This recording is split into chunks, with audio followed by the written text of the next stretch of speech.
ଆଜ୍ଞା ଓଡ଼ିଶାର ମାନ୍ୟବର ମୁଖ୍ୟମନ୍ତ୍ରୀ ମୋହନ ବାବୁ, ମୋର ଗୋଟିଏ ଛୋଟିଆ ଭିଡ଼ିଓକୁ ଆପଣ ଅନୁରୋଧ ଶହ ସଂଖ୍ୟାରେ ସେୟାର କରନ୍ତୁ। ଏଇଟା ମୁଖ୍ୟମନ୍ତ୍ରୀ କାନକୁ ଯାଉ ଯେ କି ମହୋଦୟ ମୁଖ୍ୟମନ୍ତ୍ରୀ, ଆପଣ ଟିକେ ଜଗା ପ୍ରଧାନ ବିଚାର କରିବା ଆଗରୁ OAS ସଂଘ ମାଧ୍ୟମରେ ମୁଣ୍ଡ ନେଇଦେଲେ। ନବୀନ ବାବୁ ସମୟରେ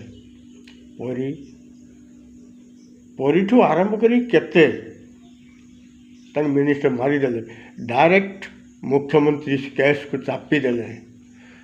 ହୋ ହେଲା, ଓଡ଼ିଶା ଉଠିଲା ପଡ଼ିଲା, ତଥାପି ସେ ପାରମିସନ୍ ଦେଲେନି ତାକୁ ଇନକ୍ୱାରି କରିବା ପାଇଁ। ଦୟାକରିକି ସେ କେସ୍ଟି ରିଟ୍ କରିକି ଏକ।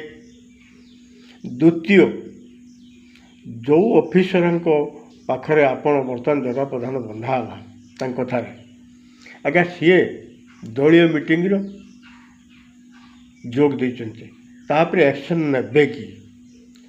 ତୃତୀୟ, ଦେଖନ୍ତୁ ତାଙ୍କ ଅଣ୍ଡରରେ ଚାକିରି କରିଥିବା ଲୋକଙ୍କୁ କେମିତି ହଇରାଣ କରିଛନ୍ତି।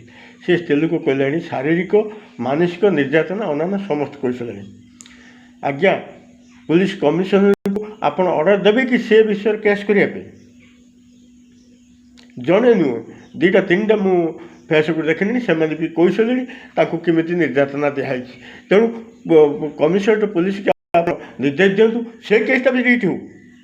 ଯଦି ତାଙ୍କ କେସ୍ଟା ରିଟ୍ ହେଇପାରିଲା, ଏ କେସ୍ଟା କ'ଣ ପାଇଁ ରିଟ୍ ହେବନି?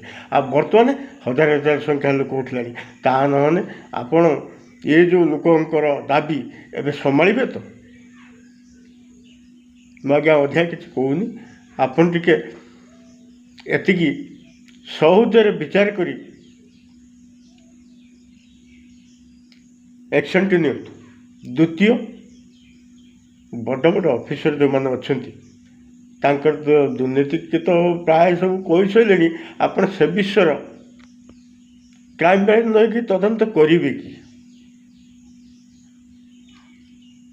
ଆଜ୍ଞା ୟାକୁ ଶହ ହିସାବରେ ଆପଣମାନେ ସେୟାର କରନ୍ତୁ।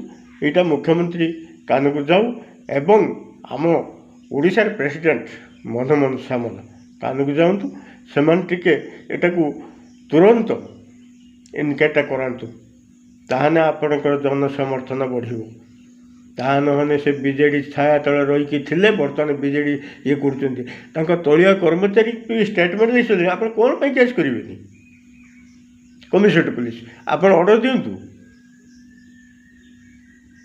ନମସ୍କାର, ରହିଲି। ପରବର୍ତ୍ତୀ ଭିଡ଼ିଓରେ ଅନ୍ୟ କିଛି କରିବି। ଆଉ ଆପଣଙ୍କର ଯାହା ଅଛି ମତାମତ ଓଡ଼ିଶାବାସୀ ଆପଣ କମେଣ୍ଟରେ ଲେଖନ୍ତୁ।